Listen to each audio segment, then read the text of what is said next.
క్రీస్తు యొక్క పునరుత్థాన శక్తిని గూర్చి మాట్లాడడానికి, ఆయన మహిమను గూర్చి ధ్యానించడానికి ప్రభువు వారు నాకు ఇచ్చిన ఈ శుభ సమయమును బట్టి దేవాది దేవునికి ఎన్నో వందనాలు చెల్లిస్తున్నా.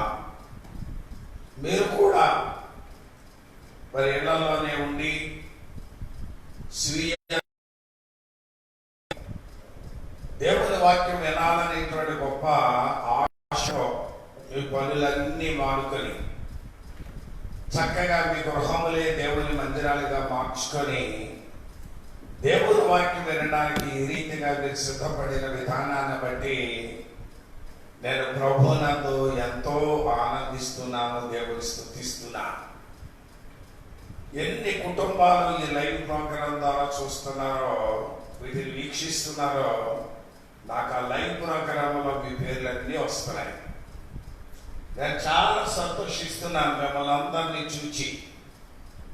ఎందుకంటే పరిస్థితులు ఎలాగున్నప్పటికీ కూడా, దేశంలో ఉన్నటువంటి సంభవాలు ఎన్ని జరుగుతున్నా దేవుని వాక్యము వినాలి అనేటువంటి గొప్ప ఆలోచన దేవుడు మీకు అనుగ్రహించినందుకు నేను ప్రభువునందు ఎంతగానో సంతోషిస్తూ మిమ్మల్ని అందరినీ అభినందిస్తున్నా. ఇంతవరకు మరి ఆరాధన కార్యక్రమంలో పాటల్లో పాల్పొందులు పొందారు, ప్రార్థనలో ఉన్నారు, ఆత్మకూటంలో పాలుపంపులు పొందారు, బైబిల్ పనులలో పాలుపంపులు పొందారు, సాక్ష్యము విన్నారు, హెచ్చరికలు విన్నారు. మరి ఇప్పుడు వాక్యం వినడానికి మనం సిద్ధపడ్డాం. చక్కని హెచ్చరికలు మరి నా కుమార్తె లిల్లీ గ్రేస్ మంచి మాటలు మీకు తెలియజేసింది. ఆయన ఒక్కడే, he is only the God who can make wonders అంటాడు. అద్భుతాలు చేసేవాడు, ఆశ్చర్య కార్యములు చేసే దేవుడు ఆయన ఒక్కడే. ఆశ్చర్య కార్యాలు చేయాలన్నా, అద్భుతాలు చేయాలన్నా పునరుత్థాన శక్తి కలిగిన ఒక దేవునికి అది సాధ్యం అండి. దేవుని బిడ్డలారా, చక్కని మరి హెచ్చరికలు విన్నాం. మరి నా భార్య భాషమ్మ గారు చక్కని సాక్ష్యాన్ని చెప్పారు. ఈ సమయం వద్ద కొద్ది నిమిషాలు దేవుని వాక్యాన్ని నేను మీతో ధ్యానించబోతున్నాను. నేటి వాక్యాధ్యానము నిమిత్తమై సత్యవేదమైనటువంటి బైబిల్ గ్రంథములో నుండి మత్తయి సువార్త. అందరూ టీవీల వైపు చూస్తున్నారు, కొంతమంది సెల్ ఫోన్ వైపు చూసుకుంటున్నారు, మంచిది. చాలా మంది ప్రోగ్రామ్ని మరి బ్లూటూత్ ద్వారా చక్కగా టీవీకి కనెక్ట్ చేసుకొని ఇళ్లలో కూర్చొని చక్కగా కార్యక్రమాలు తిలకిస్తున్నారు. దాన్ని బట్టి నేను అభినందిస్తూ సంతోషిస్తున్నాను. బైబిల్ తెరిచి చూడండి. నేటి వాక్య ధ్యానము కొరకు గ్రంథములో నుండి, నూతన నిబంధన గ్రంథములో మత్తయి సువార్త 28వ అధ్యాయము 1 నుండి 7 వచనాలు చదువుతాను, మీరు వినండి. అందరూ బైబిల్ తెరిచి చూడండి. మత్తయి సువార్త 28వ అధ్యాయము 1 నుండి ఈ విధంగా వ్రాయబడి ఉన్నది. విశ్రాంతి దినము గడిచిన తరువాత ఆదివారమున తెల్లవారుచుండగా మగ్దలేనే మరియయు వేరొక మరియయు సమాధిని చూడవచ్చి, ఇదిగో ప్రభువు దూత పరలోకము నుండి దిగి వచ్చి రాయి పొర్లించి దాని మీద కూర్చుండాను. అప్పుడు మహాభూకంపము కలిగాను. ఆ దూత స్వరూపము మెరుపు వలె నుండాను. అతని వస్త్రము హిమమంత తెల్లగా ఉండేది. భయపడుట వలన కావలి వారు వాడికి చచ్చి వలె నుండి, దూత ఆ స్త్రీలను చూచి మీరు భయపడకుడి, సిలువ వేయబడిన యేసును మీరు వెదకుచున్నారని నాకు తెలియను. ఆయన ఇక్కడ లేడు, తాను చెప్పినట్టు ఆయన లేచి ఉన్నాడు. రండి, ప్రభువు పడుకున్న స్థలమును చూచి త్వరగా వెళ్ళి ఆయన మృతులలో నుండి లేచి ఉన్నాడని ఆయన శిష్యులకు తెలియచేయండి. ఇదిగో ఆయన గలిలయలోకి ముందుగా వెళ్ళుచున్నాడు. వెళ్ళుచున్నాడు, అక్కడ మీరు ఆయనను చూతురు. ఇదిగో మీతోటి చెప్పి తినా. నేను చిన్న ప్రార్థన చేద్దాం. అందరూ తలలు వంచండి, ప్రార్థనలోకి భవించి ప్రభువుని అడగండి. దేవా, ఈ పునరుత్థాన దినమందుని వాక్యపు వెలుగులో నుండి నాతో మాట్లాడు స్వామి అని అడగండి. మానవ మాతృని నా మాటలు మీకే ప్రయోజనం ఉండవు. దేవుడే మాట్లాడాలి. ఆయన స్వరమే నేను ఆదరించేది, ఆయన స్వరమే నేను బలపరిచేది. ఆయన వాక్యము వెల్లడగుట తోడనే ప్రజలలో వెలుగు కలుగుతుంది. ఆయన వాక్యము వెల్లడగుట తోడనే కాదేశ్వరణ్యము కాల్చబడుతుంది. ఆయన వాక్యము వెల్లడగుట తోడనే లేళ్లను ఈరింపజేస్తుంది. అతి శక్తి కలిగిన పునరుత్థాన శక్తిని గురించి మనం దేవుని సన్నిధిలో ఆయన మాటలు వినబోతున్నాం. ప్రభువా, నాతో మాట్లాడు స్వామి. నీ మహిమను, నీ శక్తిని వాక్యము ద్వారా నాతో మాట్లాడు తండ్రి అని ఒకసారి నోరు తెరిచి ప్రభువుని అడగండి. నీకు ఏ వాక్యం అవసరమవుతో, నీ ఏ వాక్యము ద్వారా దీవించబడతావో, ఏ వాక్యము ద్వారా బలపరచబడతావో, ఏ వాక్యము ద్వారా నీకు ధైర్యం వస్తుందో, ఏ వాక్యము నీకు అవసరమో, హృదయ రహస్యములు ఎరిగిన దేవుడు నీతో మాట్లాడడానికి ఆయన సిద్ధంగా ఉన్నాడు. ఒక్కసారి ప్రభువుని నాతో మాట్లాడుకోవాలి. ప్రార్థన. పరిశుద్ధుడు అయిన మా పరమ తండ్రి, కృప కలిగిన మా యేసుక్రీస్తు ప్రభువానికి వందనాలు చెల్లిస్తున్నాం. విదయా కనికరములను బట్టి గతించిన ప్రభావ పునరుత్థాన దినము నుండి ఈ క్షణం వరకు మీ అదృశ్యమైన హస్తముతో ఆదరించి కాచి కాపాడి ప్రభా ఈ రీతిగా నీ సన్నిధిలో కూడి స్తుతించే భాగ్యం అనుగ్రహించినందుకు నీకు స్తోత్ర. ఇంతవరకు మా ప్రియుని బిడ్డలు నీ నామమును అనేక రీతులుగా మహిమపరచా. ఈ సమయం అల్పుడను, దీనుడను, ఎన్నిక లేని వాడను, మరి వారి పాద ధూళి పెట్టు వాడను స్వామి. నీ పవిత్రమైన లేఖన భాగాన్ని చదవబట్టుకుని నిలిచి ఉంటుండగా ఈ చదవబడిన లేఖన భాగముల నుండి నాతో మాతో మాట్లాడండి స్వామి. ఇదిగో వేలాది మంది ప్రజలు వారి గృహాల్లో విని వాక్యాన్ని ప్రభు ఆలకించడానికి సిద్ధంగా ఉన్నారు. వారి హృదయ క్షేత్రములలో మీ వాక్యము ఫలింపొందినట్లు వారికి వాక్యం అవసరమై ఉన్నదో ఎరిగిన దేవుడు కనుక నీ ప్రజలతో ప్రత్యేక రీతిలో తేటగా సూటిగా మాట్లాడండి.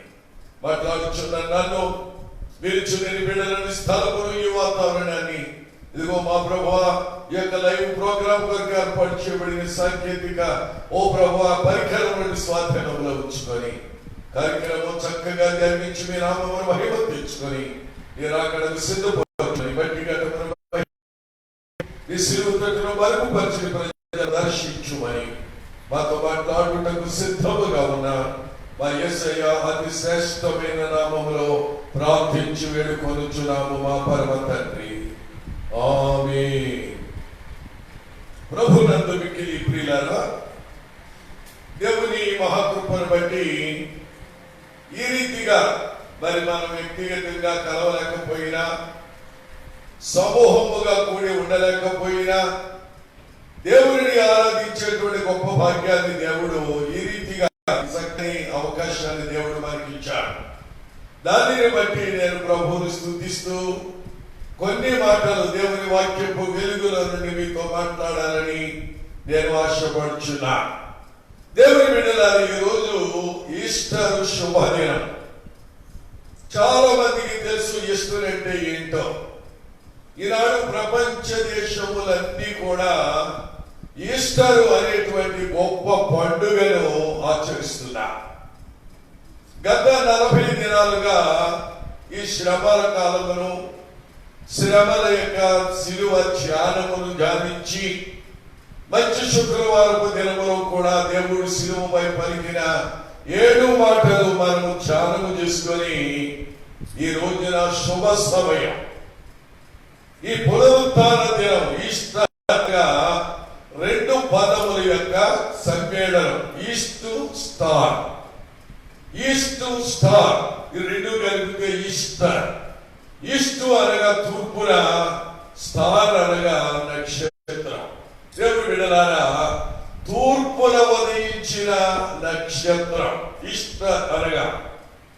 మళ్ళా మనం సైన్స్ భాగంలో వెళ్తే ఈస్టర్ అనే దానికి అర్థం ఏమిటంటే వసంతకాలము ప్రారంభం అని అర్థమండి. ఈ వసంతకాలము ప్రారంభమైనప్పుడు చెట్లన్నీ మోడిబారిన చెట్లు పచ్చదనంగా కనబడతాయి, చిగురు పడతాయి, ఆకులు వేస్తాయి, కాయలు కాస్తాయి, అభివృద్ధి చెందుతుంది.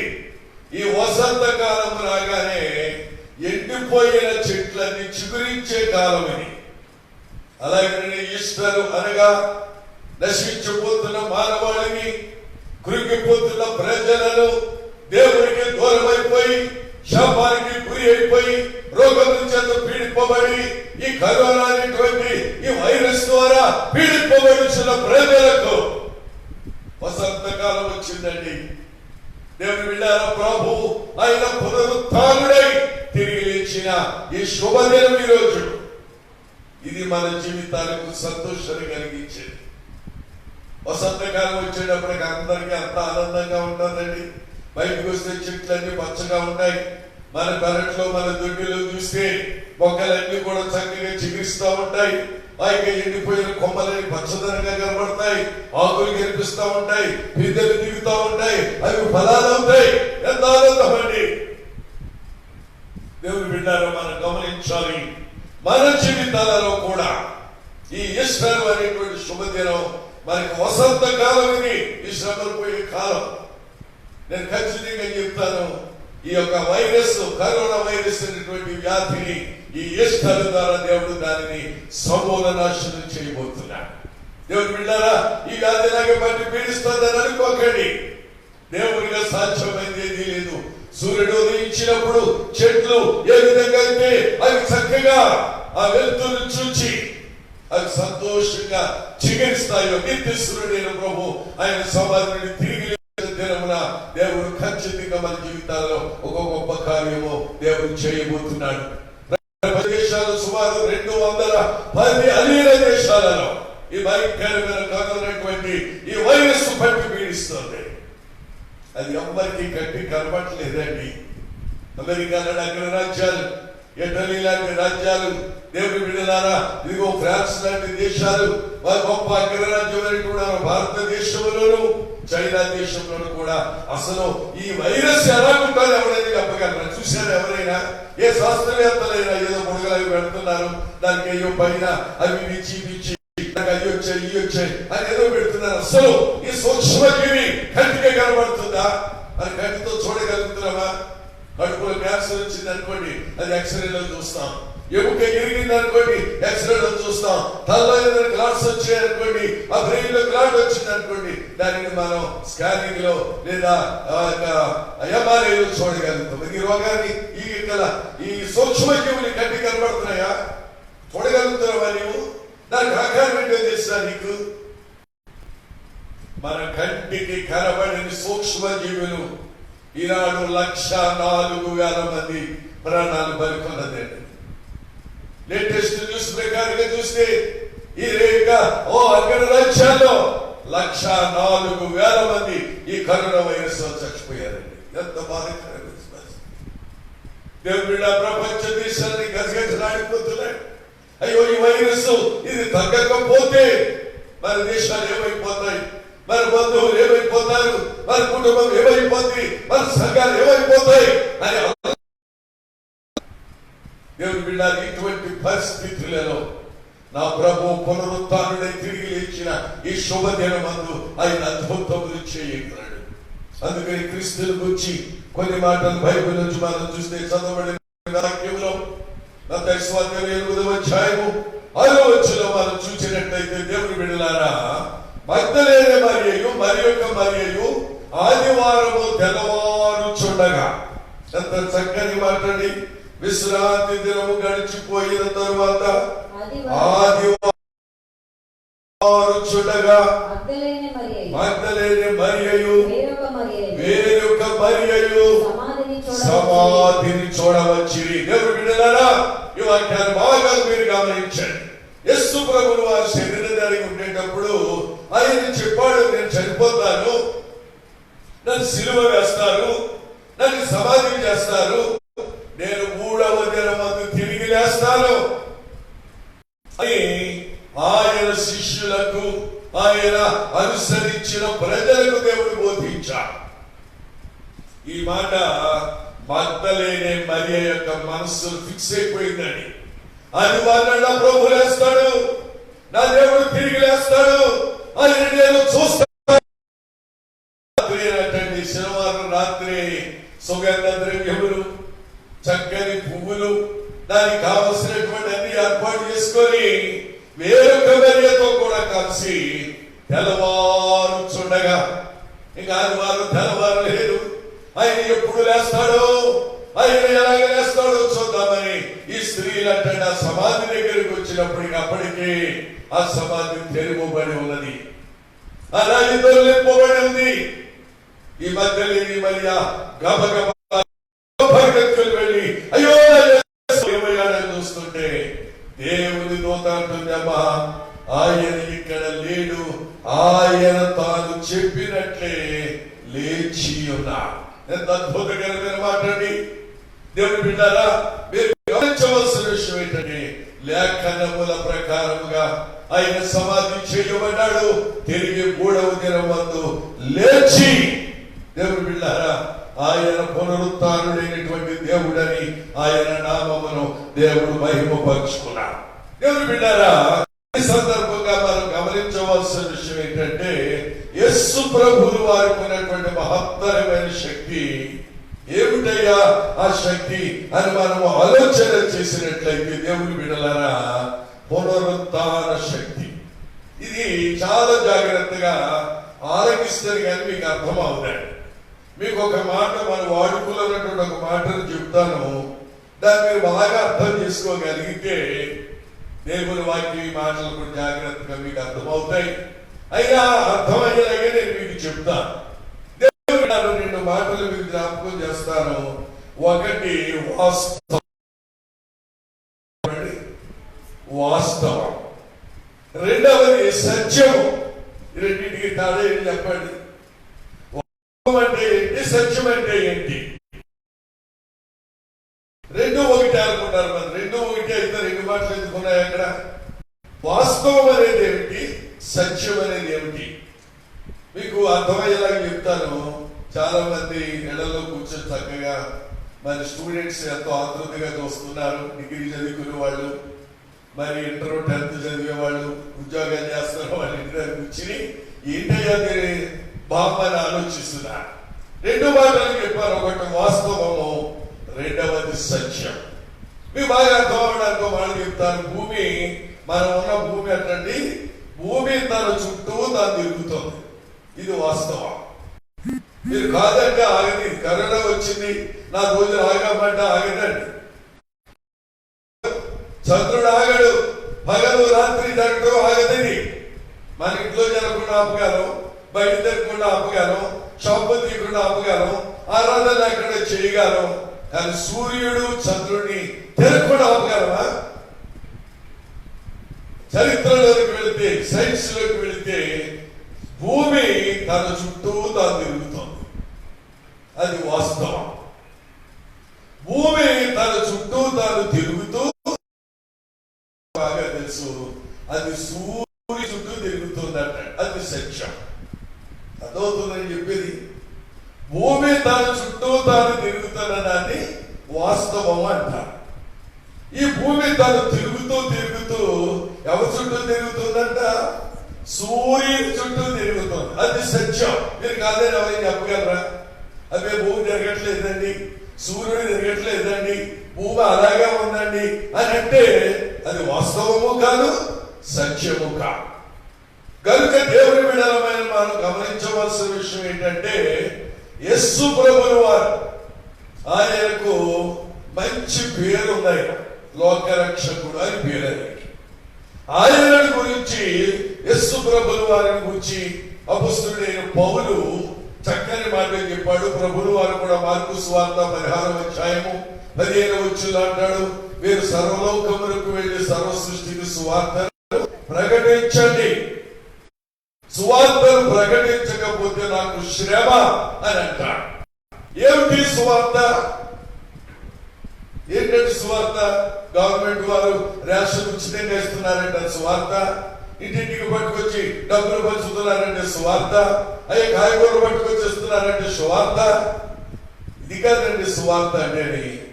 సువార్త అనగా జనన మరణ పునరుత్థానములను గూర్చినదే శుభవార్త. ఎవరు పుట్టారు? యేసు ప్రభువు వారు శరీరధారిగా లోకంలో పుట్టాడు. అది క్రీస్తు జననం. ఆయన మానవాళి కొరకు ప్రాణం పెట్టి మరణమయ్యాడు. అది మరణాన్ని కూర్చున్న వార్త. ఆయన తిరిగి లేచాడు, పునరుత్థానుడై లేచాడు. అది క్రీస్తుకి ఒక్కడికి సాధ్యం. దేవుని బిడ్డలారా, మీరు గమనించవలసిన విషయం ఏంటంటే సువార్త అనగా జనన మరణ పునరుత్థానములను కూర్చున్నదే సువార్త. ఎవరు పుట్టారు, ఎవరు చనిపోయారు, ఎవరు తిరిగి లేచారు అని మనం ఆలోచన చేస్తే ప్రపంచంలో ఒకే ఒక వ్యక్తి పుట్టినవాడు తిరిగి చనిపోయి లేచాడు. నేను అనేకమైన దేశాలు తిరిగాను. మన భారతదేశంలో మనకి రాజధాని అయినటువంటి ఢిల్లీకి వెళ్ళాను. అక్కడ మహాత్మా గాంధీ గారి సమాధి ఉంది. అది 1948 సంవత్సరంలో జనవరి నెల 30వ తారీఖుని గారిని ఎర్రకోట దగ్గర నవరామ్ గాడ్స్ అనేటువంటి ఒక అతను కాల్చి చంపేశాడు. అది 1948 సంవత్సరం జనవరి నెల 30వ తారీఖున ఆ ఎర్రకోట దగ్గర మహాత్మా గాంధీ గారిని కాల్చి చంపేశాడు. దేవుని బిడ్డలారా, ఆయన సమాధి చేశారు. ఆ సమాధి ఇప్పటికి నేను అమెరికా దేశం వెళ్ళాను. మరి జాన్ కెనడీ గారి సమాధి దగ్గరికి వెళ్ళాను. ఆయన చనిపోయి 8 సంవత్సరాలు అయిందండి. ఇంకా సమాధి అలాగే మోతవేయబడి ఉంది. నేను ఆఫ్రికా దేశం వెళ్ళాను. నెల్సన్ మండేలా గారి మరి సమాధి దగ్గరికి వెళ్ళాను. ఆఫ్రికాకి మరి నాయకుడైనటువంటి ఆ నెల్సన్ మండేలా గారి సమాధి దగ్గరికి వెళ్ళాను నేను. అక్కడ సమాధి ఇప్పటికి అలాగే మూత వేయబడి ఉంది. ఇలాగే ఎన్నో దేశాలలో ఎందరో సమాధులు చూచాను నేను. కానీ ఏ సమాధి తిరుగుబడి లేదు. దేవుని బిడ్డలారా, ఒకే ఒక సమాధి, అది యెరూషలేము వెళ్ళాను నేను. నేటికి 9 పర్యాయాలు ఇశ్రాయేలు దేశంలో దర్శించాను. ఆ యెరూషలేములోకి నేను వెళ్ళినప్పుడు దేవుని బిడ్డలారా, యేసు ప్రభు యొక్క సమాధిని చూచాను. చూడండి, మీరు బహుశా మీకు ఇంత క్లారిటీ రాకపోవచ్చు. ఇది 1990 అలాగే వచ్చున్నాను. 1997 సంవత్సరం జనవరి నెల నేను మొట్టమొదటిసారి ఇశ్రాయేలు దేశానికి వెళ్ళాను. వెళ్ళినప్పుడు యేసు ప్రభు యొక్క సమాధి దగ్గరికి వెళ్ళాను. మీకు అందులో కనిపిస్తుందో లేదో చూడండి. ఇది నేను యెరూషలేము వెళ్ళిన మొట్టమొదటిసారి యేసు సమాధి దగ్గర బయట నిలవబడ్డాను నేను. చూడండి, అది గార్డెన్ టూంబ్ అంటారు. యేసుని సమాధి చేసినటువంటి సమాధుల తోట. ఈ తోటలో యేసు ప్రభులు వారి సమాధి ఉంది. ఆ సమాధి దగ్గర బయట నిలబడ్డాను నేను, ఆ గుమ్మం దగ్గర. చూడండి, రెండవది చూపిస్తాను. ఇది సమాధి లోపల పడుకున్నాను నేను. యేసు ప్రభులు వారు ఆ సమాధిలో ఎలాగైతే ఆయన పడుకున్నాడో, ఏ పక్కన ఆయన తల పెట్టారో, ఏ పక్కన ఆయన కాళ్ళు పెట్టారో, ఆ యొక్క మృతదేహాన్ని ఏ విధంగా సమాధిలో ఉంచారో అదే స్థలంలో నేను పడుకున్నాను అక్కడ. ఈ ఫోటో చూడండి, 1997 సంవత్సరంలో తీసిన ఫోటో అండి ఇది. దేవుని బిడ్డారా, ఈ రాజుగారు ఈ సమాధి లోపలికి వెళ్ళనిస్తున్నారు కానీ అసలు యేసు ప్రభు వారిని స్థలం, పడుకోబెట్టిన స్థలం కూడా మనం చూడొచ్చు లోనికి వెళ్ళి. కానీ అందులో పడుకోవడానికి ఇల్లు అక్కడ ఇప్పుడు ఐరన్ గ్రిల్స్ పెట్టేశా. మేము వెళ్ళినప్పుడు కూడా ఉన్నాయి, కానీ మేము అనుమతి తీసుకుని, ఆ రోజుల్లో ఇంత ప్రవాహం ఉండేది కాదు జనం. నేను ఆ సమాధిలోకి వెళ్ళి ఆ గ్రిల్స్ తీసి సమాధిలోకి వెళ్ళి పడుకుని ఫోటో తీయించుకున్నాను నేను. ఇది చాలా భద్రంగా ఉంచుకుంటున్నాను. దేవుని బిడ్డలు ఇప్పుడైతే మరి ఎవరిని ఆ సమాధి లోపల దాకా వెళ్తారు, 2 అపార్ట్మెంట్స్ కింద ఉంటాయి. అసలు యేసు ప్రభువుని పెట్టే చూడటమే కానీ లోన పడుకోవడానికి కానీ లోపలికి వెళ్ళడానికి వారు అనుమతించలేదు. కానీ దేవుని మహాకృపను బట్టి ఏమాత్రం యోగ్యత లేనిటువంటి నన్ను దేవుడు ఆయన ఒక శరీరాన్ని, ఆయన భౌతిక కాయాన్ని ఏ స్థలం ఉంచారు ఆ స్థలంలో నేను కూడా కొద్దిసేపు పడుకొని, ప్రభువా నా కొరకు ఈ స్థలం అంది, నువ్వు ప్రభువా ఈ యొక్క సమాధిలోనే నువ్వు ఎక్కడున్నావు ప్రభువా అని దేవుని స్తుతించి ప్రార్థించి కన్నీటితో స్థలాన్ని చెల్లించి నేను వచ్చాను. ప్రతిసారి వెళ్ళినప్పుడల్లా నేను ముట్టుకుంటాను, ఆ స్థలాన్ని ముద్దు పెట్టుకుంటాను, ఆ స్థలంలో ప్రార్థన చేసుకొస్తాను. ఈ సంవత్సరం కూడా ఫిబ్రవరి నెలలో 16వ తారీఖు నుండి 27వ తారీఖు వరకు ఇస్రాయేల్ దేశంలో ఉండి అప్పుడు కూడా నాతో వచ్చిన 50 మంది టీం అంతా కలిసి ఆ సమాధిలో అప్పటికి వెళ్ళాను. నేను ఎందుకే మాట మీతో చెప్తున్నానో తెలుసా? 2000 సంవత్సరాల క్రితము చెప్తున్నా ఆయన ఇక్కడ లేడమ్మా, ఎందుకు ఈ సమాధిలో వెతుకుతావు? ఆయన లేఖనముల ప్రకారముగా తిరిగి లేస్తానని ఆయన చెప్పిన మాట ప్రకారంగా ప్రభు తిరిగి లేచాడు. అందుకే ఈరోజు ఖచ్చితంగా మనం పాట పాడతాం. లేచినాడురా సమాధి గెలచినాడురా యేసు, లేచినాడురా సమాధి గెలచినాడురా యేసు, లేతులనిగా చెప్పినట్లు లేఖనములు పలికినట్లు, లేతులనిగా చెప్పినట్లు లేఖనములు లేచినాడురా సమాధి గెలచినాడురా. హల్లెలూయా. నా ప్రభు తిరిగి లేచినాడండి. నీకు ఎంత ఆనందంగా ఉందో తెలుసా? అసలు సమూహంగా కూడుంటే మనం అందరం లేచి నిలబడి చక్కగా పాట పాడి డాన్సెస్ గంతులేద్దామండి. దేవుని బిడ్డలు కనుక సమూహంగా లేకపోయినా నా హృదయం ఎంతో ఆనందిస్తుంది. నా ప్రభు యేసుక్రీస్తు వారు ఆయన పునరుత్థాన శక్తితో లేచారు. మీరు గమనించాలి.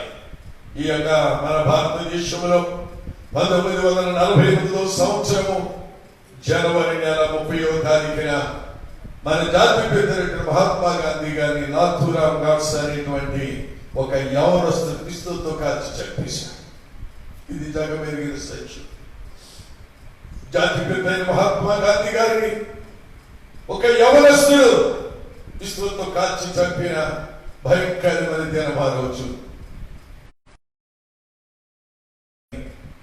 మరి ఢిల్లీలో సభ చేశారు. సరోజినీ నాయుడు అనేటువంటి ఒక యవనస్తురాలు మహాత్మా గాంధీ గారికి ప్రియమైనటువంటి శిష్యురాలు. ఆమె ఎప్పుడైతే మహాత్మా గాంధీ గారిని కాల్చేశారో ఆమె ఎంతో ఇచ్చి నీరు కాల్చి దాదాపు 3 దినములు నిద్రాహారములు లేకుండా కన్నీటితో ఏడ్చి ఆయన కూడా శుక్రవారం నాడు కాల్చివేశారు. అయ్యింది ఆ యొక్క ఆయన మృతదేహాన్ని సమాధి చేశారు. ఈ సరోజినీ నాయుడు గారు అటండి ఆదివారం తెల్లవారుజామున ఆ సమాధి దగ్గరికి వెళ్ళిందట. వెళ్ళి పువ్వులు పట్టుకెళ్ళింది, సుగంధ ద్రవ్యాలు తీసుకుని వెళ్ళింది. గాంధీ గారికి ఇష్టమైనటువంటి ఆ మేకపాలు, ఆయన చక్కగా తినేటువంటి ఆ యొక్క వేరుశనగ గుళ్ళు ఇవన్నీ తీసుకుని వెళ్ళింది. అతడు వెళ్ళి యశ్వరముల వారి మహాత్ముడు ఆయన తిరిగి ఇచ్చాడు. 3వ దినం ఆయన కూడా శుక్రవారం నాడు చెప్పేశారు. ఆయన సభ చేయబడ్డాడు కనుక మా యొక్క మహాత్ముడు మహాత్మా గాంధీ గారు కూడా తిరిగి లేస్తాడని తెల్లవారుజామున తన శిష్యులతో తన అనుచరులతో కలిసి ఆ సభ దగ్గరికి వెళ్ళిందట. వెళ్ళినప్పటికీ ఎలాగున్న సమాధి అలాగే ఉంది. చూస్తుంది, తెల్లవారిపోతుంది, సూర్యోదయం అయ్యి వేళైపోయింది. అప్పుడు అట్టండి సరోజినీ నాయుడు గారు ఆ సమాధి చుట్టూ తిరుగుతున్నారు. తిరుగుతూ అంటున్నారు, బాబూజీ బాపూజీ 3 రోజులు అయిపోయిందయ్యా, నువ్వు దిగు. యేసుప్రభుల వారు 3వ దినము తిరిగి లేచాడు. నువ్వు కూడా మహానుభావుడివి, మహాత్ముడివి, మా దేశానికి ఎంతో మేలు చేశావు, స్వాతంత్రాన్ని తీసుకొచ్చావు, ప్రాణాన్ని సమర్పించావు. యేసుప్రభుల వారు కూడా పాపుల వరకు ప్రాణం పెట్టి సమాధి చేయబడి తిరిగి 3 దినము లేచాడు కదా. నువ్వు కూడా లేవు బాపూజీ అని ఆయన తెల్లవారుజామున ఆ సమాధి చుట్టూ తిరుగుతున్నట్ట. తెల్లవారిపోయింది, సూర్యోదయం అయిపోయింది.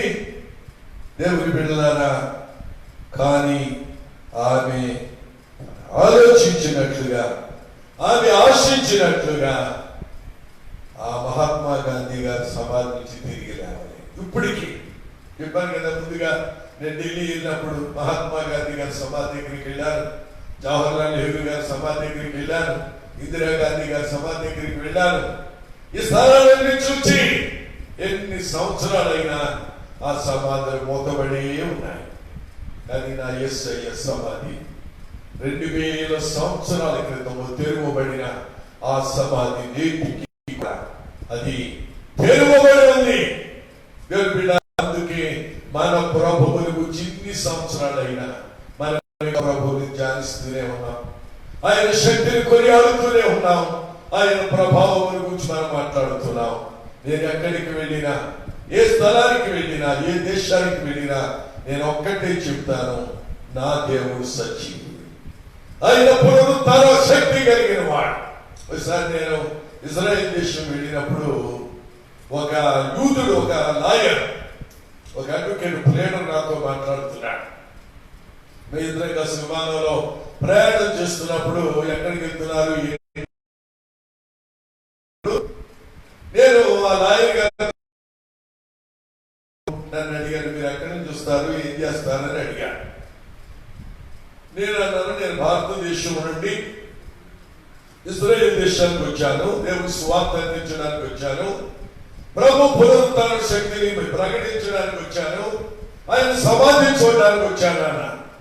ఆయన నాతో అన్నాడు, ఎందుకంటే మీరు ఇలాగా మత ప్రచారాలు చేస్తారు, యేసు ప్రభువుని గురించి దేశ దేశాలు తిరిగి ఎందుకంటే మత ఈ దేశాల నుంచి అమెరికా, ఇంగ్లాండ్ దేశాలను కూడా ఎందరో మిషనరీలు ఎన్నో దేశాలకు వెళ్ళి యేసు ప్రభువుని గురించి బాగు చేసి మత ప్రచారాలు చేస్తారు, ఎందుకంటే మీరు ఎన్నడూ పని చేస్తున్నారు అన్నాడు. అప్పుడు నేను ఒక మాట చెప్పాను ఆయనతోటి, అయ్యా అడిగాను, దేవుడు ఉన్నాడండి, మాకు దేవుడు ఉన్నాడు అన్నాడు. ఎవరయ్యా మీ దేవుడు అన్నాను. అదే నేను బౌద్ధ మతస్థుడండి, బౌద్ధుడి దేవుడిగా మేము పూజిస్తాం, ఆయన సూక్తులు, ఆయన మాటలు మేము అనుసరిస్తాం, మాకు ఒక ప్రామాణిక గ్రంథం ఉంది, దాని ప్రకారంగా మేము జీవిస్తామని చెప్పాడు. అప్పుడు నేను అన్నాను, అయ్యా మంచిది, మీరు కూడా దైవభక్తి కలిగిన వారు, ఒక ప్రామాణిక బిడ్డలుగా మీరు కనబడుతున్నారు, మరి మీరు దేవుడని గొప్ప ప్రవక్త అని మీరు పూజిస్తున్నటువంటి, ఆరాధిస్తున్నటువంటి లేదా నమ్ముతున్నటువంటి ఆ బుద్ధుడు ఎక్కడున్నాడు అని అడిగాను. ఆయన అన్నాడు, ఆయన చనిపోయాడు కదండి. మరి చనిపోయిన దేవుడిని ఎందుకంటే పూజిస్తారు మీరు? చనిపోయిన దేవుడిని ఎవరు పూజిస్తారండి అని ఒక మాట చెప్పాను. మాకు రాజమండ్రిలో ఒక పెద్ద హాస్పిటల్ ఉందండి, లేడీస్ సంబంధించింది. నా పెద్ద కుమార్తె డెలివరీ అయినప్పుడు ఆ హాస్పిటల్లో డెలివరీ ఇచ్చాను, బాబు పుట్టాడు చక్కగానే. మళ్ళీ రెండోసారి కూడా బాబు పుట్టింది. రెండో కుమార్తె కూడా డెలివరీ అయితే అక్కడికి తీసుకెళ్లాను. ఆ అమ్మ డాక్టర్ గారు చక్కగా డెలివరీ ఇచ్చింది. నా మూడో కుమార్తె కూడా గర్భవతి అయినప్పుడు అక్కడికి తీసుకెళ్తే ఆ డాక్టర్ గారు లేరప్పుడు. నేను అడిగాను, ఏమయ్యారండి డాక్టర్ గారు అంటే, ఆ ఎంట్రన్స్ నాకు ఫోటో పెట్టారు, ఫోటో పెట్టి దండేశారు. నాకు అర్థమైంది, బాబు డాక్టర్ గారు చనిపోయింది, ఇప్పుడు ఆ కుమారుడు కోడలు చూస్తున్నారంటే భక్తులకి డెలివరీ అయింది. అలాగని నేను నా కూతురు తీసుకొచ్చాను, డెలివరీకి వచ్చింది, నువ్వు కాస్త డెలివరీ అయ్యి అని అంటే ఆ ఫోటో ఎంతదండి? ఆ ఫోటోకి అర్థమవుతుందా? అయ్యో పాప పాస్టర్ గారు పెద్ద అమ్మాయి, రెండో అమ్మాయికి డెలివరీ చేశారు, మూడో అమ్మాయి తీసుకొచ్చాడు, నేను లేచి డెలివరీకి వస్తాను అనే ఫోటో నుంచి లేచి బయటకు వస్తుందని చెప్పండి ఆవిడ. ఎందుకంటే ఆవిడ చనిపోయింది. ఆమె పరిచయం చేసింది, ఎంతో సర్వీస్ చేసింది, ఎందరికో జన్మనివ్వడానికి ఆమె ఎన్నో ఆపరేషన్ చేసింది. అలాగని ఆమె ఇప్పుడు నీకు చేయబట్టే చేయలేదు కదా అంటే అతను ఆశ్చర్యపడుతూ అన్నాడు, మరి ఏంటంటే నేను ఒక మాట చెప్పాను, నా ప్రభువు చనిపోయాడు వాస్తవమే, సిలువ వేయబడ్డాడు వాస్తవమే, సమాధి చేయబడ్డాడు వాస్తవమే కాదని నేను అనటం లేదు, కానీ 3వ దినమందు తిరిగి లేచాడు. దానినే పునరుత్థాన శక్తి, the power of resurrection. గ్రంథాలని, ప్రామాణిక గ్రంథాలలో రిజర్వేషన్ అనే పదం ఎక్కడైనా ఉందా అని అడిగితే ఆయన అంటాడు, what is meant by resurrection అంటున్నాడు. రిజరెక్షన్ అంటే ఏంటండి అని అడిగాడు దేవుడి బిడ్డ. నేను స్పష్టంగా క్రీస్తు మహిమను గురించి, పునరుత్థాన శక్తిని గురించి ఆయనతో చెప్పినప్పుడు విశేషం ఏంటో తెలుసా, ఈ రోజు నేను ప్రభు నమ్ముకున్నాడు, ఆయన క్రీస్తు బిడ్డగా ఆయన మార్చబడ్డాడు, దేవుని సేవకుడిగా. నేను మన భారతదేశాన్ని కూడా ఆహ్వానించాను, రా మా సంఘానికి రా, నీ స్వార్థ చెప్పు, నీ సాక్ష్యం చెప్పాను. అఫ్ కోర్స్ అతను వీలు పడలేదు, కానీ దేవుని చిత్తమైతే ఏదో ఒకసారి అతని ఇక్కడికి మన దేశాన్ని పిలుస్తాను, అతని ద్వారా ఈ సాక్షి నేను మీకు వినిపిస్తాను. ఎందుకు ఈ మాటలు నేను మీతో చెప్తున్నానో తెలుసా, దేవుని బిడ్డలారా, మనం గమనించవలసినటువంటి విషయం ఏంటంటే, యేసు ప్రభువు వారు సర్వోన్నతుడైన దేవుడు, శక్తిమంతుడైన దేవుడు, పునరుత్థాన శక్తి కలిగిన వాడు. ఈ పునరుత్థాన శక్తిని గురించి అనేక మంది భక్తులు దాన్ని వివరించారు. బైబిల్ గ్రంథాలు ప్రక్కన పెడదాం. బైబిల్లో ఎందరో పౌలు లాంటి వారు, మరి ఎందరో మహానుభావులు, పేతురు లాంటి వారు, యోహాను లాంటి వారు ఎన్నెన్నో మాటలు క్రీస్తు పునరుత్థానం గురించి మాట్లాడారు. ఇది మన ప్రామాణిక గ్రంథం. ఇది కానీ మన భారతదేశంలో ఉన్నాం కనుక, భారతీయులు కనుక, మన భారతదేశంలో గొప్పవాళ్ళు యేసయ్య గురించి ఏమని చెప్పారు అనేది కొన్ని మాటలు నేను మీకు జ్ఞాపకం చేయాలని ఆశపడుతున్నాను. ఒకవేళ నేను ఈ వాక్యాన్ని అమెరికాలో ఉండి ఈ రోజు వాక్యం అందిస్తే, అమెరికాలో ఉన్నటువంటి పెద్దల మహానుభావులు యేసు గురించి ఏం చెప్పారో చెబుదును. ఒకవేళ ఇంగ్లాండ్ దేశంలో ఉంటే, ఇంగ్లాండ్ దేశంలో ఉన్న పెద్దలు యేసయ్య గురించి ఏం చెప్తున్నారు అని చెప్తారు. ఒకవేళ ఆఫ్రికాలో ఉంటే నెల్సన్ మండేలా లాంటి వాడు యేసయ్య గురించి ఏం చెప్పారో అనే విషయాలను నేను అక్కడ బోధించేవాడిని. ఈ రోజు దేవుని కృపను బట్టి భారతదేశంలో ఈ లైవ్ ప్రోగ్రాం ద్వారా వాక్యమును వినేటువంటి అవకాశం దేవుడు నాకు ఇచ్చాడు కనుక, మన భారతీయులు ప్రభువుని గురించి చెప్పిన కొన్ని మాటలు నేను మీకు జ్ఞాపకం చేయాలని నేను ఆశపడుతున్నా. దేవుని బిడ్డలారా, మీకు అందరికీ బాగా తెలిసినటువంటి విషయం ఏంటంటే, రామకృష్ణ పరమహంసగా ఆయన భారతదేశంలో పుట్టాడు. మహాప్రవక్త, గోప కవి. ఆయన అనేక మంది, ఆయనకు లక్షలాది మంది ఫాలోవర్స్ ఉన్నారు. ఆయన మహా జ్ఞానము కలిగినటువంటి వాడు రామకృష్ణ పరమహంసగా. ఆయన చరిత్ర చెప్తా ఏంటంటే, పాలను నీళ్లను వేరు చేసేయగలట. తెలివైన వాడు, శక్తి కలిగిన వాడు. మనం చూడండి, పల్లెటూరులో కానీ టౌన్లో కానీ పాలు నీళ్ళు కలిపితే పాలు మనం వేరు చేయగలుగుతామా? అది మనం అలా జరిగేది కాదు. కానీ పాలను నీళ్లను కూడా వేరు చేయగలిగినటువంటి మహాశక్తి, జ్ఞానం కలిగినటువంటి ఆ యొక్క రామకృష్ణ పరమహంస గారు చెప్తారండి, ఆయన ఓంకారం అనేటువంటి దానిలో కానీ, హైదరాబాద్ దేవాలయాల్లో కానీ, లేకపోతే గుడిలో కానీ ఉదయకాలంగా ఏదైనా పూజ ప్రారంభించినప్పుడు మరి ఏమైనా మొదలు పెడతామంటే ఓంకారం. అది ఓ అని మొదలు పెడతాం. ఇది పెదవుల్లో తెచ్చే మాట కాదండి. ఈ ఓంకారం అనేటువంటిది ఎక్కడి నుంచి రావాలంటే కడుపులో బొడ్డులో నుంచి రావాలి. మీరు ఇప్పుడు ఏమి ప్రయత్నం చేయకండి, కొంతమంది వచ్చి గుబుతులని కనబడుతున్నారు. ఇంటికి వెళ్ళాక మీరు ప్రయత్నం చేయండి. ఓంకారం అనేటువంటిది ఇది ఎక్కడి నుంచి రావాలంటే కడుపులోంచి, ఇంకా చెప్పాలంటే గుడ్డులోంచి రావాలి స్వరం అని. అది ఓంకారం. దేవుని బిడ్డలారా, దానినే బైబిల్ గ్రంథంలో చూస్తే యోహాను సువార్త 1వ అధ్యాయము 1వ వచనంలో చూస్తేనండి, ఆది యందు వాక్యం ఉండెను, వాక్యము దేవుని యందు ఉండెను, ఆ వాక్యమే దేవుడై ఉండెను. ఎంత మంచి మాట అండి. రామకృష్ణ పరమహంస గారు చెప్పింది ఆ ఓంకారం, ఆ ఆత్మ ఎక్కడిది? అది ఎంత వాక్యం ఉండేను, వాక్యము దేవుడి యొక్క ఉండేను, ఆ వాక్యమే దేవుడై ఉండేను. దాన్ని 14వ వచనం చూడండి, 14వ వచనంలో చక్కని మాటను మనం చూస్తాం. ఆ వాక్యము శరీరధారి అయి కృపా సత్య సంపూర్ణుడుగా మన మధ్యను నివసించిన ఏ వాక్యం? ఆ ఓంకారం, ఆ మహాశక్తి, ఆ గొప్ప శక్తి కలిగినటువంటి ఆ వాక్యము, ఆ దేవుడు అయినటువంటి యెహోవా వాక్యముగానటువంటి మన మధ్యను శరీరధారిగా ఆయన ఉద్భవించాడు, ఆయన సంచరించాడు.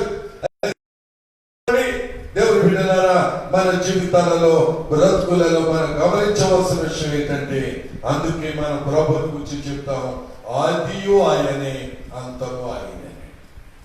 ఆది అంతము లేనివాడు, సృష్టికంత సృష్టిగా ముందున్నాడు, సృష్టి తర్వాత ఉన్నాడు, ఇప్పుడు ఉన్నాడు, రేపు ఉంటాడు, ఆది అంతము లేనటువంటి వాడు. అందుకని మహానుభావులైనటువంటి మరి దైవ సేవకులైనటువంటి గొప్ప నాయకులు చక్కని పాటను కట్టారు. చూడండి, ప్రభు యేసు నా రక్షక నొసగు కనులో నాకు నిరంతరమునే నిన్ను చూడా. ప్రభు యేసు నా రక్షక నొసగు కనులో నాకు నిరంతరమునే నిన్ను చూడా.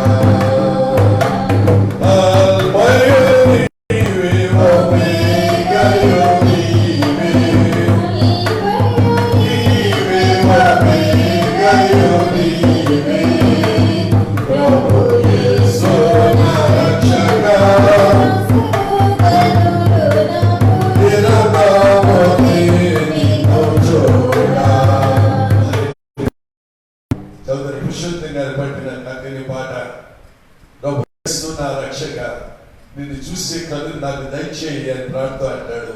అల్పయునివే, ఓమేగయునివే, ఆదియునివే, అంతమునివే. రామకృష్ణ పరమహంస గారు చెప్పినట్లుగా దేవుని బిడ్డలారా, ఆ ఓంకారం అనేటువంటిది, ఆ మహాశక్తి అనేటువంటిది ఎక్కడ మనం చూడగలుగుతామంటే, నా ప్రభు అయిన యేసుక్రీస్తు వారు శరీరధారికి లోకంలో అవతరించి సర్వ మానవాడి పాప క్షమాపణ కొరకు ఆయన కలువరి శిలువలో ప్రాణం పెట్టి తిరిగి లేచిన ఆ శుభదినమే ఈస్టర్ శుభదినం. దేవుని బిడ్డలారా, రామకృష్ణ పరమహంస గారికి ప్రాముఖ్యమైనటువంటి ఒక శిష్యుడు ఉన్నారు. ఆయన పేరు వివేకానంద స్వామి. రామకృష్ణ పరమహంస గారికి ప్రాముఖ్యమైనటువంటి శిష్యుడు అండి. రాత్రి నేను ఉపవాస దీక్షలో క్వాంటేరియన్ గురించి చెప్తూ గమాలియేలు గారికి, గమాలియేలు అనేటువంటి ఆ యొక్క శాస్త్ర వైస్ ఛాన్సలర్కి ప్రథమ శిష్యుడు సౌలు అని చెప్పాను. దేవుని బిడ్డల రాత్రి వాక్యాన్ని మీరు ఆలోచించి ఉంటారు. అయితే ఇక్కడ రామకృష్ణ పరమహంస గారికి ప్రాముఖ్యమైన శిష్యుడు వివేకానంద. ఆయన కూడా చక్కని మాటలు చెప్పాడు ప్రభువుల గురించి. ఓంకారం, మరి రామకృష్ణ పరమహంస గారు బోధించిన బోధ కదా ఓంకారం అని. దేవుని బిడ్డలారా, అదే మాటను మరి వివేకానంద స్వామి గారు చెప్తూ ఓంకారంలో 3 అక్షరాలు ఉన్నాయంటాడు ఆయన.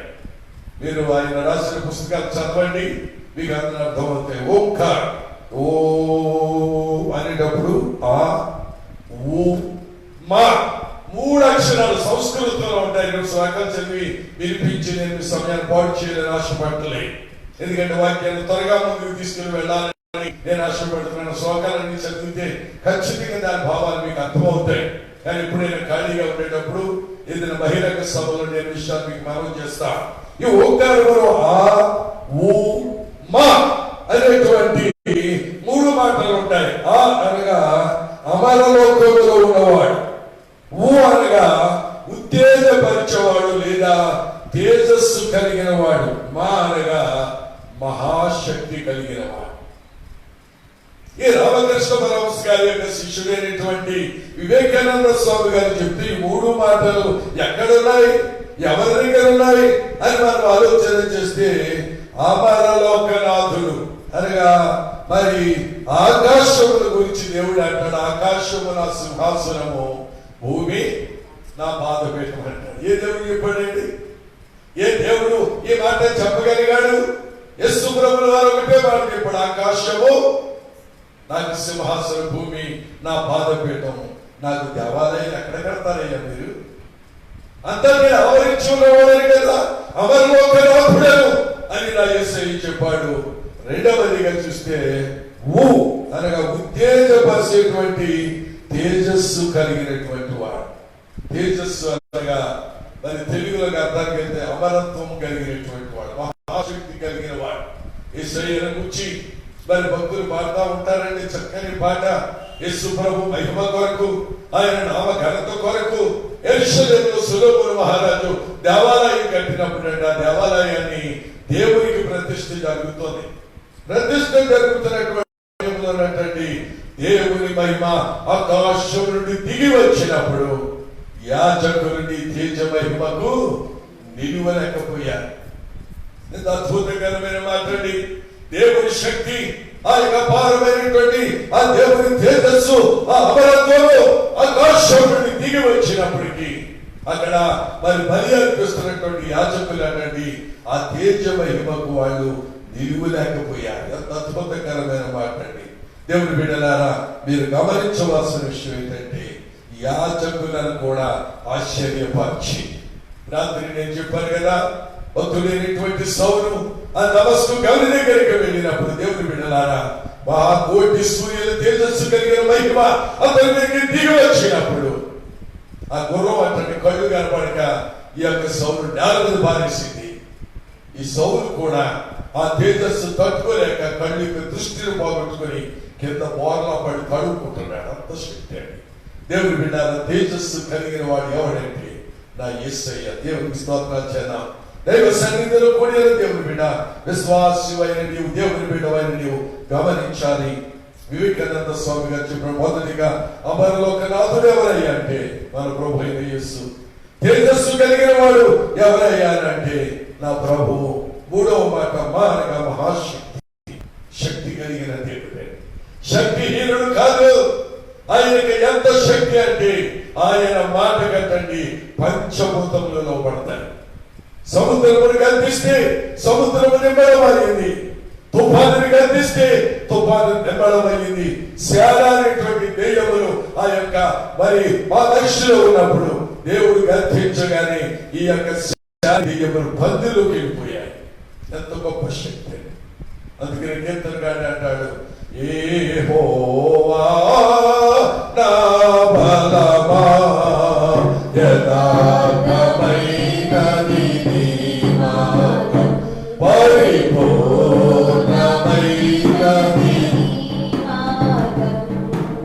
యెహోవా నా కాళ్ళను లేని కాళ్ళగా చేసి శాంతి విలపి